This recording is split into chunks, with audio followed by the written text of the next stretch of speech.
Soka Vitre, le spécialiste de la menuiserie en aluminium, des volets roulants, des vitres et des rideaux métalliques. Tinella aza makany akafitsony tongava malaky eo amin'ny magazay Baolay.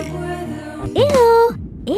miaraka amin'ny Vaolin Afaka tsara mitasy. kely dia mandrotra be mora sady mandaitra. Soka Vitre, Baolay, Vaoline, Université GSI, manolotra ho anao ny Vaovao.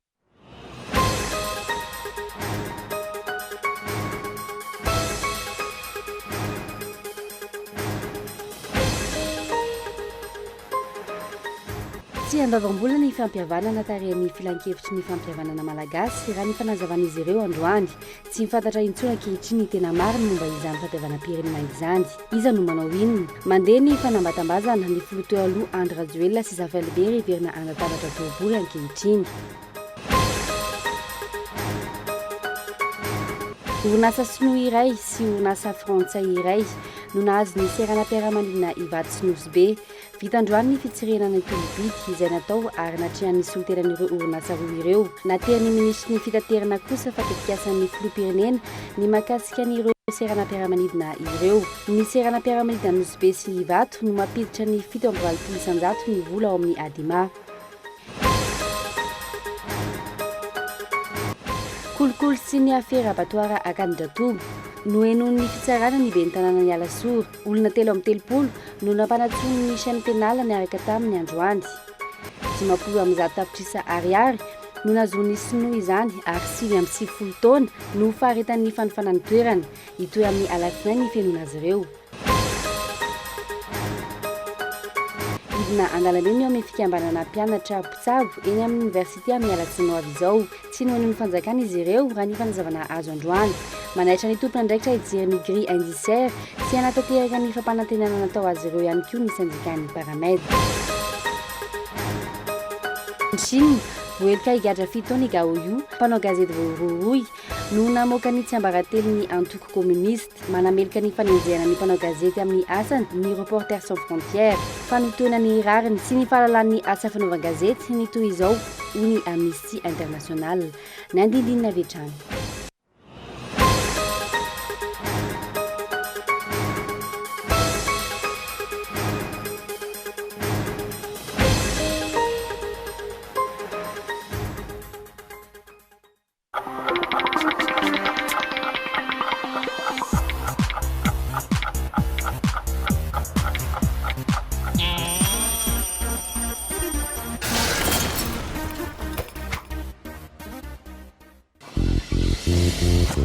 Efa ela no nitadiavako shampoing azo antoka sy tsy manimba ny volo. Shampoing tena mety aminy ary manamanitra azy ela. Sady maty ampiasa matetika e.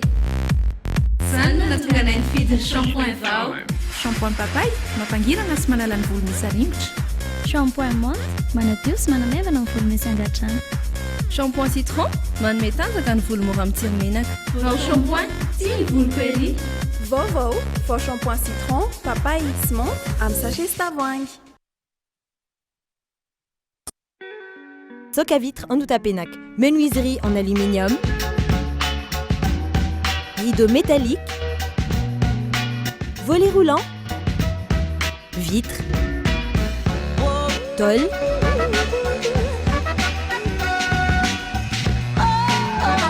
Soka Vitre en Outapenac, 020 22 682 28, 033 11 256 63, Soka Vitre en Outapenac, très sincèrement à votre service.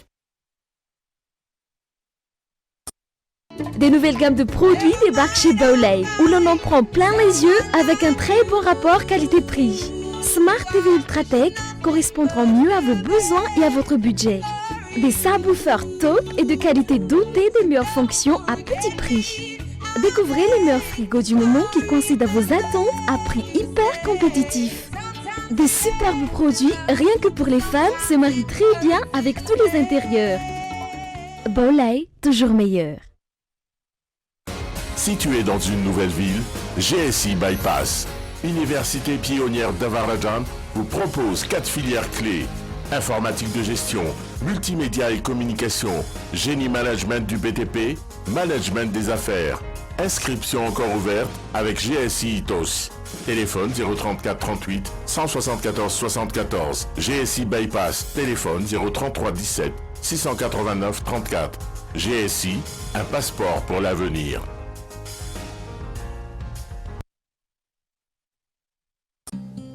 Ny azo ny vanikolaka, ny taninandrino ny tsara. Ny orinasa Madagascar Evolution Immobilier dia vonona ny mefafapoanao izay mikasa hividy tany.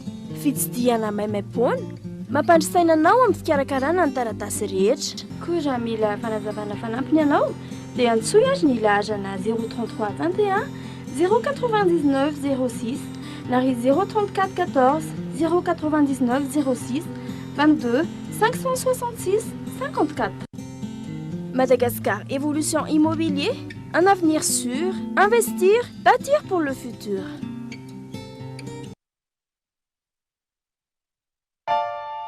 L'EFMED, c'est toute une gamme de produits d'ameublement d'une standing super classe, bien pour tous. Pour ma nouvelle maison, ce canapé est vraiment idéal pour me relaxer le week-end.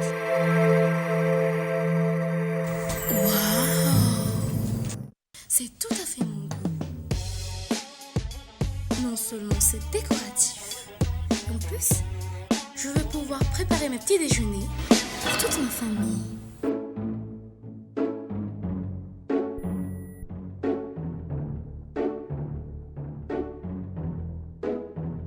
Même les enfants rêvent d'être grands. L'EFMED, à nous ça. Bon ben je vais partir là. Hein. Ok. C'est bon là? Ouais. Pas de bisous? Non, ça va. Rejoignez Annick Beauté, spécialiste en coloration, coiffure d'événements, tissage, coiffure pour hommes, pack mariage. Oh, pas de bisous? Non, ça ira.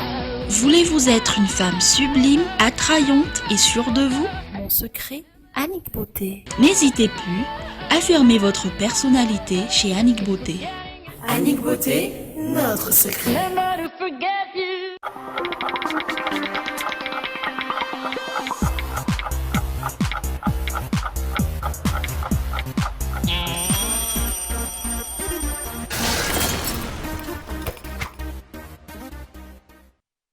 Ankafalindratra tompoko lasongo vavy nisy dina ny tokantranonao amin'izao takarivo izao miarabanao tonga sao tanatin'ny fampalalam-baovao ny fahita lavitra KOLO TV manasanao ary anaraka izany hatramin'ny farany niakatra teny amin'ny chaîne pénale ny raharaha ny abattoir ny akadindratombo androany nampiasona nanaovana fanadihadiana teny amin'ny toerana niaraka tamin'ny ben'ny tanàna teo aloha ilay sinoana nofany toerana ny lefitry ny ben'ny tanàna sy ny mpanolo-tsaina azy ary piasa ny abattoir vitsivitsy tsy azo natrehiny mpanao gazety ny fanadihadiana saingy fantatra kosa fa mikasika ny resaka kolikoly tamin'ny fampanofana ilay abattoir ho an'ny sinoa no anton'izany fanadihadiana izy Rakotondreny.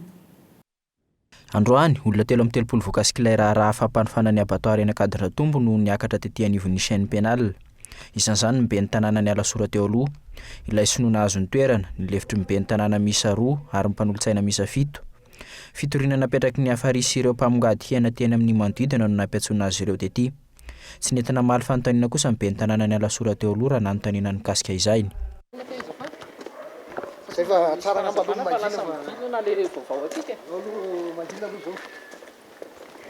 Tsy le appel d'offre tsisy ve zany nareo am'le bay am'fidiotika izy de le zay le niantony mba afaka manazava ve monsieur le maire foy fotsiny na fanazavana foy ara tompoko monsieur le maire fanazavana foy fotsiny am'le fanazavana foy avy amin'ray tamin'ireo lefitry ny ben'ny tanàna no nahafantarana ny antony nampiantsoana azy ireo tetỳ amin'ny chaîne pénale androany. Misy ny mera dia misy adjoint koa hitako mipiasa koa ny mankinaovana télé dia resaka abattoir ihany resaka abattoir sy Akadindratombo.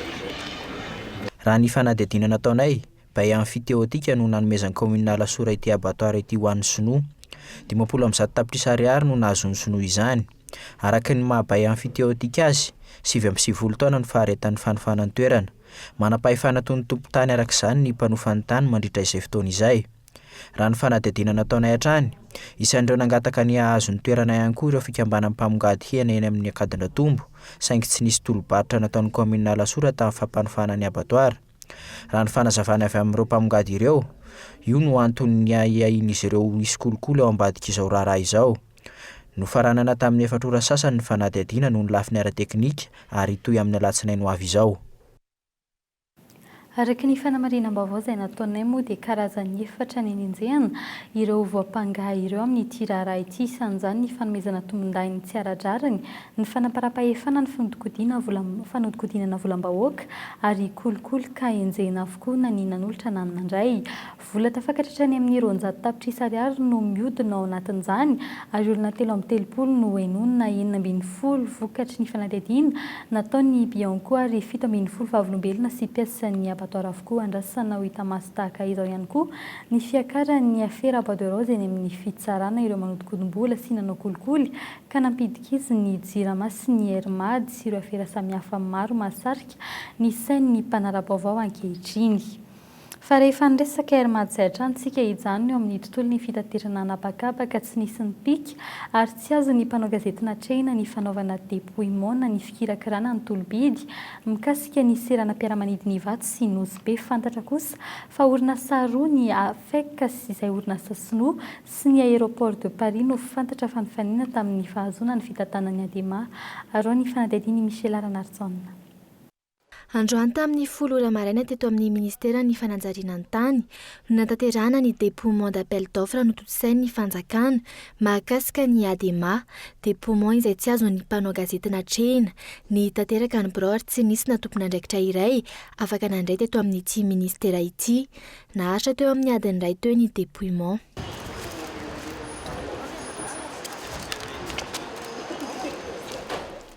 Hatreto tsy fantatra hoe orinasa firy no nandrotsaka dossier momba izany. Tena dépouillement ve sa saritsaro no natao androany. Hita tety fa efa nisy sonozy vahiny frantsay nivoaka avy tao amin'ny ministera taorian'ny ora voalaza fa nanaovana ny dépouillement. Tsy nisy orinasa hafa naneho fahavononana ve ankoatran'ireo orinasa sinoa sy ilay orinasa frantsay iray io. Raha tsy ahivina ny minisy mpanjakana Rivo Rakotovao efa nanambara mialoha fa orinasa sinoa no nahazo ny appel d'offre. Nahoana arak'izany no fantatra mialoha ny valiny raha toa ka androany vao totosaina ny fitsirihana. Hatreto tsy fantatra ihany koa ny fomba nanaovana ny sivana. Raha nefa nazavany ny ministra ny fitaterana Ulrich Andriatina izay azonay tamin'ny Antsoantarby androany, projet présidentiel ny fanomezana ny fitantanana ny orinasa ADEMA ho an'ny tsy miankina. Raha tsy ahivina ny seranam-piaramanidina Nosy be sy Ivato dia mampiditra 7.900 ny vola ao amin'ny ADEMA. Fa mahita vahaolana ary hanampy ny orinasa mpanjakana jirama anafoana ny délestage ny ministera ny Harena Kibony tany raha ny fanazavany ny ministra Lalarsena Joely androany na dia eo aza ny fitrandrana ho Lourdes efa miainga ny Tsimorora ankehitriny. Isy ihany koa ny fitrandrana Solitany izay hanoloana ny gazoaly ampiasain'ny jirama aritra 520 taona izany fitrandrana izany. Arao ny fanadihadiana. Amokatra petrôla atao anatin'ny 7 volana manaraka Madagasikara ary ampiasaina navotana ny jirama ny Solitany avy Tsimororo. Orinasa malagasy no andray an-tanana ity fitrandrana ity raha nambaran'ny ministra. Tombony ny zavatra voalohany kama dia ny asika tenenina. Hatramin'izay mbola tsisy namokatra teto amintsika. Ity vokatra voalohany amin'ny solika. Ary vokatra voalohany io tsy hoe zavatra kely izy io. Ary eran-tany indrindra amintsika aty amin'ny tanàna tany Antaram-Batosoa vita izany hoe manana mamokatra izany ohatr'izao. Ka hoe amin'ny voalohany satria mbola andrana izy io fanandramana izy io dia efa misy vokatra. Efa jereo antsika teo izany vokatra voalohany ho aztsika dia mba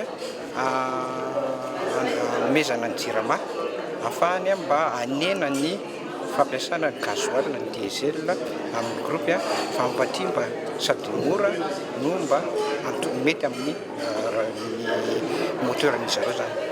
Tsy mbola fantatra ny lanjan'ny Solitany hovokarina isan'andro. Anao tahaka ny Lourdes ihany koa ve ity famokarana Solitany ity sa izy vokany azo sapain-tanana avy hatrany. Isan'ny tetika tratrarina atao anatin'ny zatoandro ny vokatra mivaingana amin'ny famokarana io. Etsika ilanja ihany koa ny mikasika ny code minier sy ny code pétrolier, agence de l'or sy ny sisa. Les entendre dia efa voafaritra atao anatin'ny retraite gouvernementale ny zavatra ataon'ny ministera. ministeranay zany dia zavatra anankitelo no ataonay ao anatiny. Voalohany dia le hoe ny réforme ny code ministre ny code pétrolier. Faharoa dia ny fametrahana ny agence de l'eau. Ary fahatelo fanavaozana indray ny rafitra momba ny IGM dia l'Institut de géologie de Madagascar. Amin'izao fotoana izao zany dia efa manao eo zay ary zay mino fa tratranay ilay zataondro. Ankoatr'izay ny mpanara-baovao ihany koa ny fandravana ny tambajotra mpanondrona volamena tsokosoko miala eto Madagasikara. Hatreto tsy fantatra ny toy ny fanadihadiana mikasika ny volamena maro tafavoaka ny ivelany na izay tratra teny amin'ny seranam-piaramanidiny vato.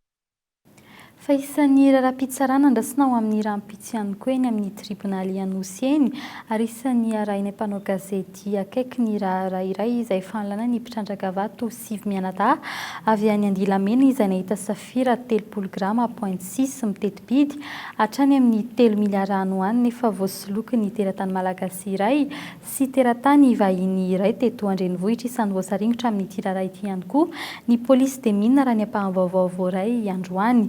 Ainay sy fandraisany amin'ny resaka kolokolo sy firaisana tsy kombakomba avo lenta amin'ity raharaha ity verenantsika rahampitso ny antsipirina mikasika izay vaovao izay.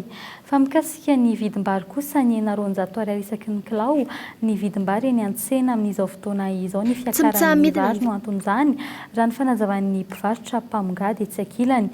Mandidina ny 3 hetsitona hatramin'ny 4 hetsitona ny vary afarana amin'ity taona ity raha ny fanazavan'ny tale jeneraly ny ministeran'ny varotra Michel Ranardzon. Tsy mitsaha-midina ny vidim-bary eny an-tsena tato anatin'ny 2 herinandro.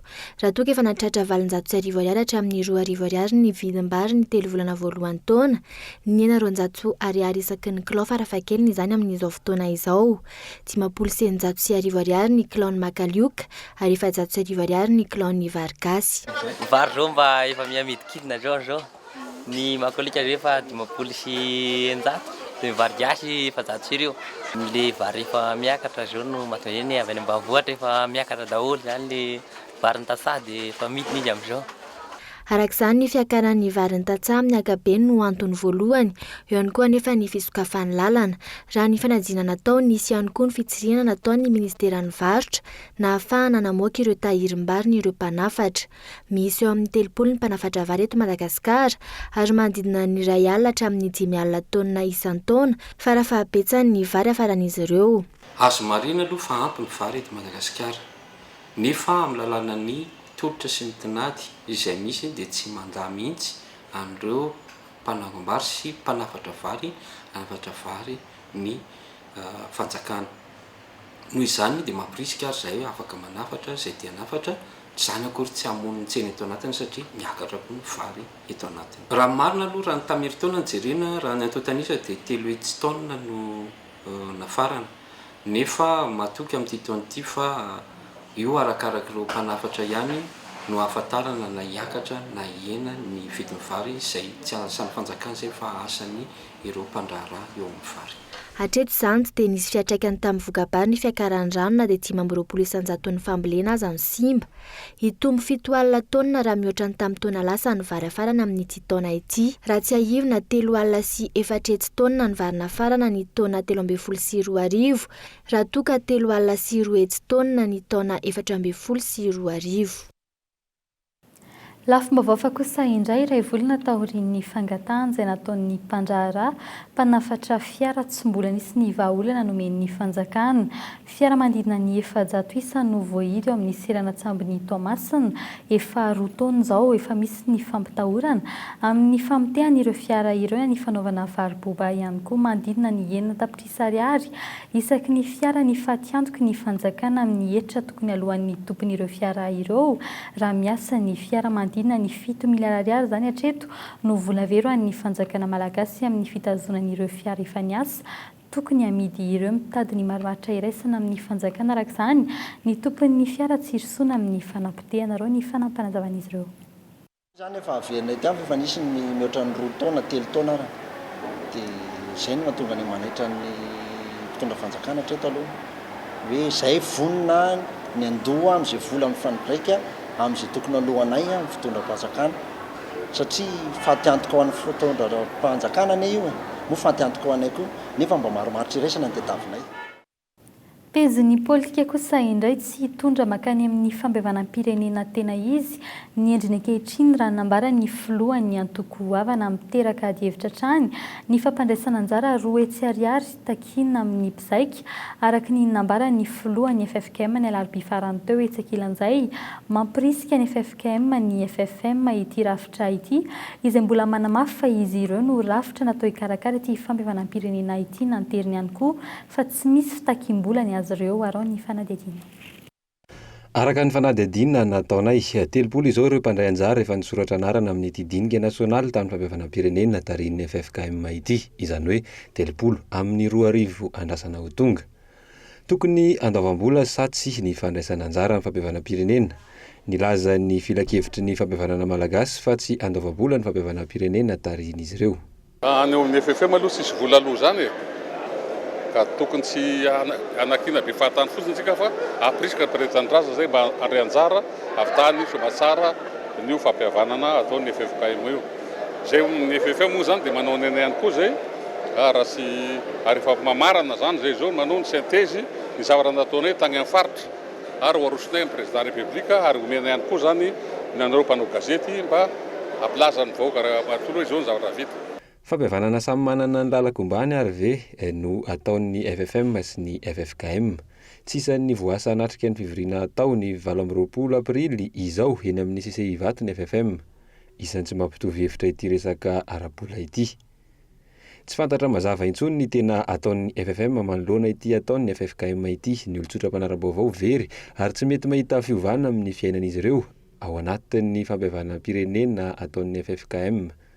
Ny ankamaroan'ireo atoko politika izay tsy mankasitraka ny fisian'ity vola takina amin'ny mpandray anjara ity. Fandaniam-potoana sy fandaniam-bola fotsiny kosa hoy ny filohan'ny atoko havana raha ny endriny amin'izao noho ny tsy fisian'ny asa mivaingana vita hatreto. Tokony jerena dodolo le zavatra tsy netirety dia anaovana lista dia ho aseho mangarahara ho amin'ny vahoaka malagasy hoe rety ny tsinetika ho ahitsinay. Ka raha anao an'le réconciliation manaraka eo tokony efa hazava tsara ny taratasy rehetra ho hitan'ireo mpikambana rehetra hoe inona no anaovana réconciliation, inona no atongavana. Fa dia raha tsy zany dia lasa resaka filozofika eo dia andanina vola fotsiny eo, lasa resa be fotsiny zany sy eritreritra andanina vola be zay efa kitapo-bola pirenena ary efa tsy misy anaovana resaka filozofika fa tsy hoe tiany zavatra ho atao tena izy. Mbola mijanona ho resaka ambony latabatra ihany hatreto araka izany momba ity fambevanam-pirenena ity. Sady tsy misy asa mivaingana no tsy misy vola no mbola tsy milamina ihany koa ireo mpitarika. Rehefa mandeha ankehitriny ny fanambadambazana ny filoha teo aloha Andry Rajoelina sy Zafy Albert hiverina ao anatin'ny fifampidiniana. Fifidianana kominaly sarotra ny avy tany izay fifidianana izay amin'ity taona ity. Hoy avy anivo ny KFM tsy ho hita ny fitondram-panjakana ao anatin'ny fotoana ilaina ampiasaina azy. Ny vola 400 miliara ariary mbola tadiavina raha tsy tonga ny avy amin'ny mpamatsy vola samihafa. Ho an'ny solombavambahoaka kosa fifidianana peta tokony ho vita eo ka mampanany amin'ny tsisiny mangarahara ao anatin'ny fikarakarana izany. Ny andindiny izay avy hatrany. Tsy mahalala izay hiavian'ny vola ilaina ny senita, tsy mahalala ny toe-bola vonina antanterana ny fifidianana ihany koa, fa afaka maka izay vola ilaina amin'ny fanjakana araka ny toromarika avy amin'ny praiminisitra sy ny governemanta.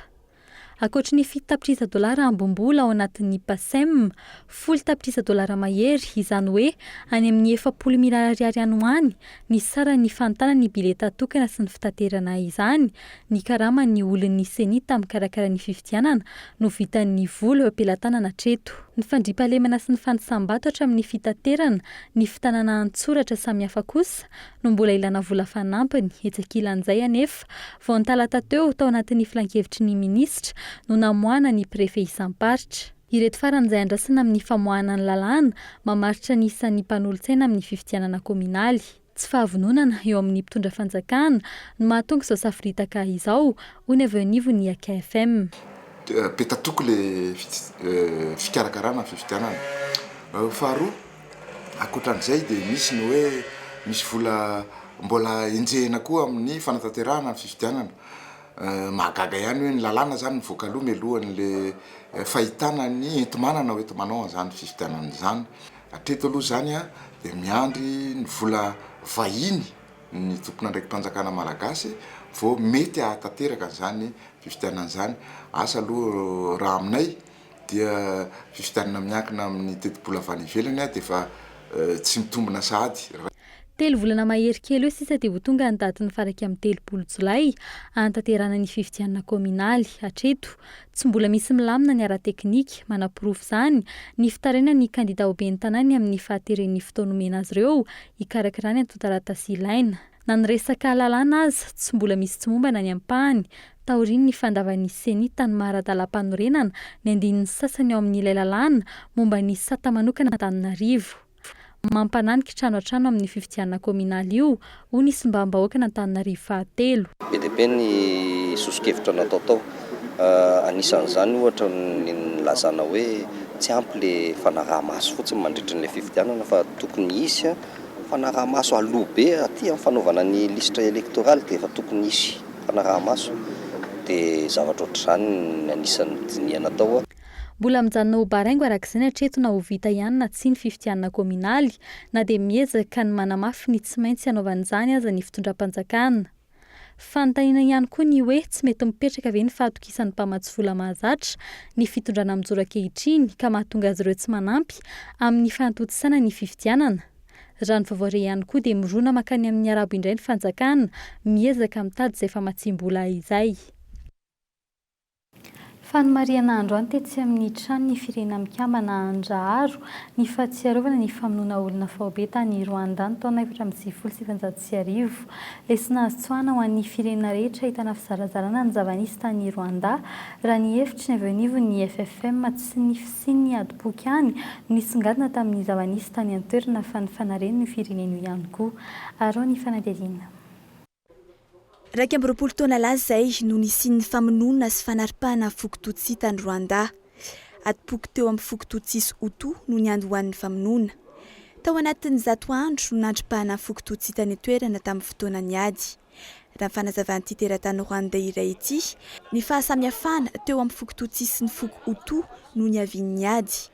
Ny fokototsy izay voalaza ho manan-karena ary mahazo ny tombontsoa rehetra tany toerana. Samy tompona andraikitra tamin'io ady io kosa ny teratany Rwandais rehetra raha ny fijoroana vavolombelona natao an'ity Rwandais iray ity. La communauté internationale responsable d'abord des berges peut-être en particulier. Tompona andraikitra ny vondrona iraisam-pirenena. Tompona andraikitra ihany koa ny Belge satria izy ireo no nanana ny hevitra ny sarasara ao-anjakana. Nampitovian'izy ireo tamin'ny zava-misy tany aminy tao Rwanda izay misy ny Hutu sy ny Tutsi. Fa ny tompona andraikitra voalohany dia ny teratany Rwandais satria tsy nisy afa-tsy izy ireo no niady sy ny famonina nandritra ny ady. Mais moi je pense que les premiers responsables sont les Rwandais. Parce que c'est eux, tout ce que vous n'avez vu aucun Belge, aucun Français prendre la machette. Ohatra mivaingana amin'ny fampihavana-pirenena nisy tany ivelany azo ampiarina eto amintsika ny zava-niseho tany Rwanda.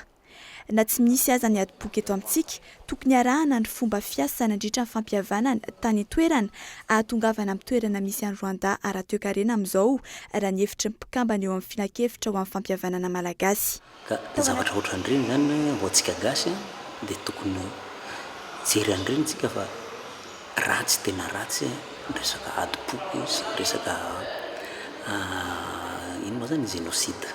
Zay zany anisany hoe maha taleny kabinetra eo amin'ny fampihavana-pirenena mba mijery ny zavatra ohatran'iny inona ny zavatra nitranga ny rehetrarehetra any mba hahafahana tirer leçon ary fampiresahana amin'ny ray tanindrazana.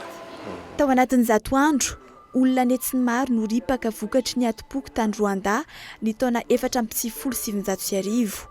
Nahazo tsiny nandritra io ady io ny tsy fandraisana andraikitra teo amin'ny vondrony iraisam-pirenena nandaminana ny raharaha. Eto amintsika efa samy miditra an-tsehatra amin'ny fampihavanana ny rehetra. Mbola mpanao politika hatreto no misongadina sy omena laka raha toka ny vahoaka tsirairay no nampandraisana andraikitra tany Rwanda. Fatapitra kosa ny 27 ora nomen'ny mpianatra ho mpitsabo amin'ny Université n'Antananarivo ny mpitondra fanjakana tsy nisy ny valin'ny fangatana hatreto hidina an-dalambe izy ireo arak'izany alatsinainy 20 aprily ho avy izao hanao ny fitakiana ratsehivina fitakiana vatsim-pianarana sy ny fampitaovana izay tsy mbola nivoaka nanomboka ny fidiran'izy ireo no anton'izao azonay tamin'ny Antsatarby ny filohan'ny mpianatra eny amin'ny sampam-pampianarana fitsaboana eny Ankatso. Mahakasika ny hetsika izay oman'ny mpianatra mpitsabo eny Ankatso zany dia tapitra androany ilay fepitaona namena mandraikitra mahakasika ny vasim-pianarana ka efa namaly zareo ka ny valiny azonay dia tsy hivoaka alohan'ny volana jolay ny vasim-pianarana dia tapa-kevitra zany ny mpianatra mpitsabo eny Ankatso nanao fitakiana amin'ny latsinainy faly izao.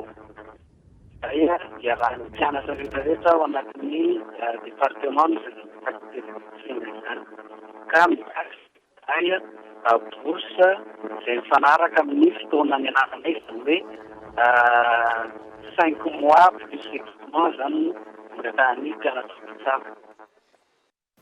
Fa tsy misy tanteraka ny fampanantenana nataon'ny fanjakana tamin'ny mpitsabo-panampy hatreto raha ny fitaraina nataon'izy ireo mamerina mampatsiahy ny fampiarana ny karama mifanaraka amin'ny mari-pahaizana ny mpitsabo-panampy fampatsiahivina mialohan'ny hirosona amin'ny dingana hafa toy ny fitokonana izao raha ny fanazavana nomen'izy ireo hoe tsy ankilan'izay fametrahana ny paramediko amin'ny toeram-piasana eto Antananarivo hatreto no lara-pahamehana ho an'ny ministeran'ny fahasalamana. Fanadidina. Nanomboka ny taona 2024 efa nisy ny fitakiana nataon'ireo paramedicaux amin'ny fampanarahana ny grille indiciaire sy mari-pahaizan'izy ireo tsy misy miaino izany hatreto. Famidrana toerana, fanapahana karama, fisamborana mpitolona, ireo hatrany no namaliana ny fitakiana raha nambaran'izy ireo. Mamerina mampatsiahy ihany izy ireo ankehitriny mialohan'izy rosona mitingana hafa toy ny fitokonana. Fantatsika rehetra fa ny paramedy dia fantaky nanomboka tamin'ny 2009 dia mandrakitiny androany 2015 sisy azo na ray akory ary ny fampanantenana misy tamin'ireny tetezamita reny fa hoe amin'ny 4e république dia afaka tanterahana ny fitakian'ny paramedy araky ny teneny ny ministre ny finance tamin'izany fotoan'izany zay lasa filoham-pirenena amin'izao fotoan'izao. Ny andro nefa zay hatramin'izay nizoroan'ny 4e république zay hatramin'izao ary mijery zay loi des finances 2015 fa sisy na kely akory ary mikasiky ny famaliana ny fitakian'ny paramedy any anatin'io mpanjakana 2024. Ho an'ny ministera ny fahasalamana, ny fametrahan'ireo mpitsabo-panampy ireo amin'ny toeram-piasana eto Andrenivohitra no lara-pahamehana ho tanterahana atao anatin'ny iray volana. Isan'ny andrasana ao anatin'ny 100 andro fepitaona nomen'ny mpikambana ao amin'ny gouvernemanta ny famahan'ireo olana sy fitakiana maro ao amin'ity ministera ity. Eto amin'ny faritra Antananarivo moa zany dia tena ao anatin'ny 100 andro mihitsy ministera ny fahasalamana araka voalaza teo anatin'ny ray volana dia ametraka an'ireo paramedicaux 100 manerana nosy mba hisokafan'ilay toeram-pitsaboana. Izay moa ny fiakana nataon'ny ministera ny fahasalamana dia tena ao anatiny mihitsy izay. Manodidina ny ray alisa ny mpitsabo-panampy miasa manerana nosy ankehitriny ary ny 720 isanjaton'izy ireo no eto Andrenivohitra. Mihoatra ny 700 ora isam-bolana ireo mpitsabo mikambana eto Andrenivohitra ireo raha toa ka manodidina ny 100 ora isam-bolana no fotoana tokony ho izy. Izy tsy ho ela ny fivorim-be irasan'ny mpitsabo-panampy rehetra anapahan'izay ho toy ny fitakiana. Lafomba vaovao kosa indray tsy mety le filaza ary mitombo isan'andro ny fanaovana bizinesa samihafa eny Analakely. Ny iray amin'izy ireny izay efa lasa asa fivelomana ho an'ny maro no entiny Mikael Ramarolahy ato anatin'ity fanadihadiana manaraka ity tsy ara-dalàna sady tsy mandoa-hetra no tsy mandoa-patanta nefa hakana ho fatseny isan'andro ny bizina finday eny amin'ny petite vitesse sarao ny fanadihadiana.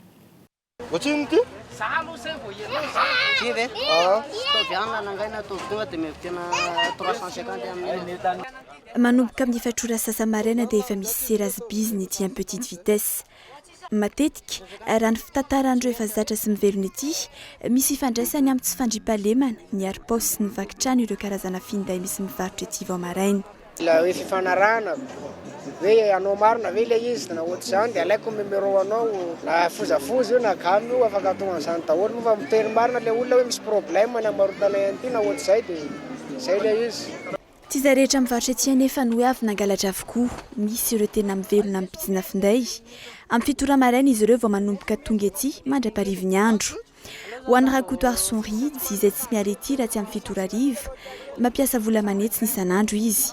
Ny telefona Android no tena mandeha amin'izao fotoan'izao. Manomboka amin'ny 9 alina ariary izany. Ao koa ireo nisafidy mivarotra telefona izay manomboka amin'ny 2 alina ariary. misy amin'ireo manjifa ny manakalo na ihany koa hoe reprise amin'ity endrika vaovao ity no tena ivelomandreo mpivarotra ety. Le reprise zany rehefa hoe efa tsy tiany intsony le anazy zany dia atakalo na hoe tsy ampy voly izy na ohatry izany dia izay mahatonga le hoe reprise. Efa misy ny mpanjifa no zatra mividy finday ety, tsy misy faktiora, tsy misy arakaraka fa atao ny andrana dia vita. Efa misy mpiserana bizina mahazatra azy ireo anefa ka mipetraka amin'ny fifampitokisana. Mpisera telefona ety ity raim-pianakaviana ity. Aty zany mba misy adivarotra fa ny amin'ny magasin tonga dia prix fixe zay fotsiny. Za matetika manary telefoniko. Le eo ny mpangaro-poso, eo ny ataoko hoe juste very fotsiny. Atao mpisera ety na ny mpivarotra na ny mpividy. Arakely indrindra mitondry 10 alina mody ny akamaroan'ireo mpibizina. Mahalana no tsy misy tsena na matiantoka. Ny asabotsy ny tena mandeha tsena. Misy sokajy roa mpivarotra ety dia ireo izay mivarotra telefona original na dorintz ou ireo mpisera na ihany koa ny mivarotra telefona izay vita sinoa izay efa miroborobo eto Madagasikara ankehitriny. Vaovao avy any Toamasina kosa indray nanaitra ny pony Toamasina androany ny fihetsiketsehana izay nitranga tao an-tampon-tanan'ny Toamasina tao fantatra fa handalo any an-toerana ny tompona ndraiky mpanjakana ambony eto amin'ny firenena amin'ity farany herinandro ity ary dia vetivety ny fanadiovana ny tanàna iray manontolo gaga ny mpanara-baovao avy azo diovina tsara ihany ny tanàna ny Toamasina saingy tsy azo atao izany raha tsy handalo ny manam-pahefana fako efa nitobina nandritry ny herintaona mahery no nirofona androany ary vita izany borofo ity zava-misy ao Toamasina ity hoy ny mpanara-baovao maro avy any amin'ny faritra any amin'ny faritra iny fa tsy noho ny fahasalamam-bahoaka na noho ny vahoaka malagasy loatra no nanadiovana ny tanàna ao Toamasina fa noho ny fandalovan'ny manam-pahefana. Vaovao mikasika ny sosialim-bahoaka izay hatrany katona amin'ny 20 ny volana May ho avy izao farafahatara ny tompona andraisana ny traboana rehetra eto an-drenivohitra. Ho an'ny toby etsy Andotapenaka fianakaviana 400 amin'ny 250 tany Ampiandohana sisa no mbola ao hatramin'izao ireto faran'izay afindra ny Ankajobe aorian'ny fikatonan'ny toby raha ny fanazavan'ny tompona ndraikitra avy anivo ny BNGRC. Fanadidina. Efa nahatratra 770 inisan'ireo traboana ny toby teto Andotapenaka tamin'ny fiandohan'ny volana Marsa ny sokafany ity toby ity. Izany hoe fianakaviana manodidina ny 250 teo eo. Latsaka ny vola sanjaton'io sisa no mbola hita eto ankehitriny. Mbola misy fizarana sakafo masaka ho azy ireo saingy efa miamiena izany raha ny fanazavan'ireo olona mbola tavela ao. Amin'ireo toby anjatony nisy teto an-drenivohitra 10 eo sisa no mbola misy traboina raha ny fanazavan'ny avy anivon'ny BNGRC. Ny 15 volana May ho avy izao kosa no hikatona ny toby rehetra ho hiatrany ity tompona ndraikitra iray ity. Ny sity eto Antananarivo dia efa napetraka moa zany hoe hatramin'ny omaly no tokony efa nikatona daholo zany le sity akoatra ny Andotapenaka. Noho ny antony moa zany hoe eo amin'ny lafin'ny fandaminana dia mety mbola misy zany sity sasatsasany zany zao mbola tsy mikatona. Ny tiana tenenina amin'ilay mikatona efa voaorona daholo ireo tranolay izay nipetrahan'zareo vonjomaika tany ifotony zany. Maro amin'ireo traboana ireo ihany koa nefa no efa tsy manan-kale intsony taorian'ireo loza voajanahary nandalo teto Madagasikara ireo. Izany hoe tsy manan-kale afa-tsy ny mijanona ao amin'ny toby nametrahana azy ireo. Nisy arak'izany ny vinavina ministeran'ny mponina amindrana azy ireo amin'ny toeran-kafa isan'ny toerana voaresaka tamin'izany ny any Andranomafeno Ankajobe. Misy amin'ireo traboana ireo no tsy makasitraka izany, misy kosa nefa ireo izay tsy mana-safidy. Ankajobe aloha raha ny amiko manokana, za efa nahita Ankajobe azonao fa atao amin'ny toerako dia tany namokatra. Fa raha ohatra ka hoe za no apetraka amin'ny fanjakana any zao tsy fantako fa ny toeran'izany na ahoana zany na ahoana mety anahirana ihany ny tenenako hoe anaiko any na tsy anaiko any satria raha ohatra fotsiny araka hoe alefa any ako ny ialako eto fotsiny mamaka ny anina sy anina dia za tsipitsipi fotsiny ery nefa tsy avelona le zavatra le any dovinonao faty any raha zany. Namiko manokana aloha zany loza izy mety amiko satria arak'izay le ohatra hoe manana le mba hipetrahana sy zavatra mbola hivelomana ka ara-dalana tsara aloha mipetraka Madagasikara tanindrazany. Mbola manana iray volana eo arak'izany ny fitondram-panjakana eritreretana ny momba ireo traboana ireo. Hatreto vola amina miliara maro sy fanampinana samihafa no voaray ho an'ireo traboana ireo. Tsy misy hatreto na ny tatitra indray mandeha aza momba ny atsipirian'ny fomba ny tantanana izany. Tsy nahavita nanetsika ny fianakaviam-be reza-pirenena tahaka izay nitranga tany amin'ny firenena hafa ihany koa ny gouvernemanta malagasy. Any Chine kosa indray voaheloka higadra 7 taona ilay mpanao gazety voalaza fa namoaka ny tsiambaratelo ny komunista manameloka ny fanenjena ny mpanao gazety amin'ny asany ny Reporters sans frontières fa no hitohinana ny rariny sy ny fahalalany ny asa fanaovana gazety ny toy izao ho ny avy anio ny Amnesty International ary ny fanaditeny eo amin'ny sary ny France 24. Mpanao gazety eran-tany sinoa iray no voaheloka ankehitriny ho namoaka ny tsiambaratelo ny fanjakana amin'ireo firenena any ivelany KOLO toy ny ndatsoratra lefitra teo aloha tao amin'ny magazina mikasika ny toe-karena Weekly efa nahazo maro-boninahitra maromaro avy amin'ny sehatra iraisam-pirenena tamin'ny asa fanaovan-gazety. Teo amin'ny sehatry ny asa Gaon nahazo ny lauréat maneran-tany tamin'ny taona 7 avy amin'ny UNESCO. Herintaona taorian'izay nakasitraka ny asany ihany koa i Washington androany nivoaka ny didy avy amin'ny fanjakana ao Pekin fa voaheloka amponja 7 taona Gao. Vehivavy raika amin'ny 70 taona nambarany tamin'izany fa tsy misy ny famindrapo ataon'ny mpitondra Xi Jinping manoloan'ireo manam-pahaizana liana hitondra fanovana ao firenena. Hiampangana azy ny amin'ny hoe mamboly korotana ho an'ny fitondrana misy ny antoko politika komunista nanambary ity voapangy ity fa tsy afaka ny aro-tena akory ny tenany teo anatrehan'ny fitsarany taorian'ny fivoan'ny didy avy hatrany dia nanameloka ny antsony izy ireo fanohitohinana ny rariny sy ny fahalalan'ny asa fanaovan-gazety ny Amnesty International. Tsy voalohany ny tranga toy izao ny volana novambra 2024 lasa teo no efa nampetsona azy teny amin'ny fitsarana mikasika ny famoahana ny tsiambaratelo-panjakana. Afaka ny aro-tena azy misolo vava tamin'izay ny lalàna no mametra ny famoahana vaovao sasatsasany indrindra any Pekin izay tena sarotiny mikasika ny raharaham-pireneny. Na ny mpanao gazety vahiny aza tsy manana fahafahana manao fanadihadiana lalina any Pekin mikasika ny raharaham-panjakana sy ny fitantanana ataon'ny mpitondra. Ny alakamisy lasa teo namoaka fanambarany ihany koa ny Reporters sans frontières na ny RSF fa nitota taratasy miresaka ny raharaha anatiny ao amin'ny parti communiste no nalefa ny Gao tany amin'ny Haino Amanjery tovy amin'ny artikla navoaka tamin'ny gazety mpiseho isan'andro iray. Tsy tokony hanome rary ny fitondrana any Pekin ny vondry ny raisam-pirenena manoloana ity raharaha ity ho ny RSF manohitohina ny asa fanaovan-gazety sy ny fahalalana ny toy izao. Ialana tsiny fa tsy teo amin'ny sary ny France 24 no nanarainao ny fanadihadiana farany teo fa iverina itotoerana koa sika eto anatin'ny reto vaovao nisongadina manaraka ireto 30 mpandray anjara efa nisoratra anarana amin'ny dinika nasionaly amin'ny famavanam-pirenena tarihin'ny FFKM ny 12 aprily ho avy izao. Orinasa orinasa sinoa iray sy ny aéroport de Paris no fantatra fa nifaninana tamin'ny fahazona ny fitantanana ny ADEMA. Androany olona 3 no voakasika ilay raharaha fampanofana ny abattoir eny Kadratombo no niakatra teny anivon'ny chaîne pénale ary farany hidina an-dalambe ny mpianatra ho mpitsabo ny alatsinainy ho avy izao mitaky ny fanaovana ny vatsim-pianarana sy ny fampitaovana ho azy ireo dia izay ihany koa no entina manakatona ny fampalam-baovao tamin'ny tianio ity ankasitrany ianao nanaraka izany hatramin'ny farany amin'ny fotoananao indray raha mpitsy tahaka izao veloma tokoa.